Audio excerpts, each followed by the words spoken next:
Selamat pagi, Pak. Kabar kalian hari ini? Baik, Pak.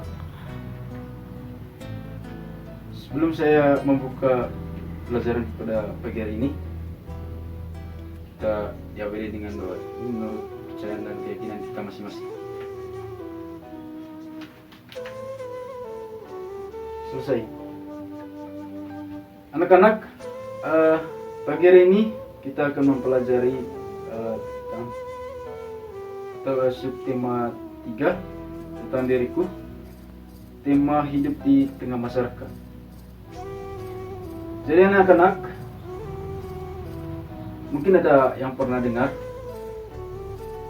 arti dari hidup di tengah masyarakat? Tidak, Pak. Tidak ya? Ya, Pak. Jadi seperti yang kita ketahui bersama ya, bahwa hidup di tengah masyarakat itu banyak contohnya. Misalnya kita berada di tengah-tengah masyarakat di kampung, seperti kerabatan kita setiap hari ya, seperti kita setiap hari seperti apa. Nah, itu adalah bagian dari contoh ya, atau bentuk kehidupan di tengah masyarakat. Jadi di sini ada beberapa materi ya terkait dengan tema pembelajaran kita pada pagi hari ini. Yang pertama itu adalah menyampaikan terima kasih, permintaan maaf ya, tolong dan saling memberikan pujian, ajakan pemberitahuan, perintah dan petunjuk pada orang lain dengan menggunakan bahasa yang sama. Jadi sebagai orang yang hidup di masyarakat, tentunya kita memiliki rasa berterima kasih ya, rasa berterima kasih terhadap sesama ya, maupun misalnya melakukan permintaan maaf terhadap orang lain ya, dengan cara menggunakan bahasa yang sama. Lalu yang kedua, memelihara dokumen yang berharga yang memiliki diri sendiri ya. Jadi anak-anak, mungkin ada yang pernah dengar atau tahu ya apa itu dokumen yang berharga? Tidak tahu, Pak. Jadi dokumen berharga itu adalah dokumen-dokumen yang dimiliki oleh kita ya. Misalnya ada KTP ya. Kalau ada KTP, kartu keluarga dan juga akta kelahiran. Jadi itu adalah salah satu atau bentuk dari dokumen-dokumen yang berharga. Jadi bagaimana cara untuk memelihara dokumen-dokumen tersebut? Ya jelas ya. Kita harus menjaganya dengan baik ya. Misalnya kita menyimpannya di tempat-tempat tertentu, misalnya di lemari atau di map lah. Jadi seperti itu. Jadi yang ketiga, mempraktikkan hidup rukun di tengah masyarakat. Jadi mempraktikkan hidup rukun di tengah masyarakat itu bukan hal yang asing lagi bagi kita ya. Jadi sering kita jumpai cara hidup rukun di tengah masyarakat seperti apa ya. Jangankan saya berbicara terlalu luas tentang kehidupan rukun di tengah masyarakat ya. Contoh kecil sederhana saja, kehidupan di keluarga.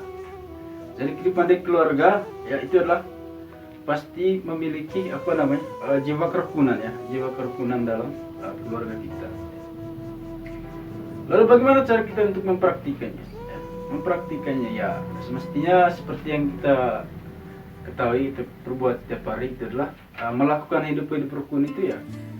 Bagaimana melakukan hal tersebut ya sebagaimana mestinya.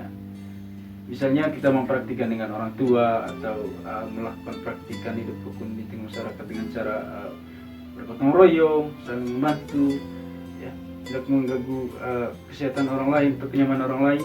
Itu adalah salah satu jenis atau contoh kehidupan rukun di tengah masyarakat maupun keluarga ya. Lalu menerapkan kontak sosial yang baik dengan masyarakat ya, agar tetap terbentuknya rasa sosial yang tinggi ya. Ini juga ya. Jadi menerapkan kontak sosial ini tidak terlepas dari menerapkan hidup rukun. Jadi kedua hal ini erat kaitannya ya, terkait dengan menerapkan hidup rukun dengan menerapkan kontak sosial ya. mereka ini saling kaitan ya. Karena adanya kontak sosial maka terjadilah hidup yang rukun di tengah masyarakat.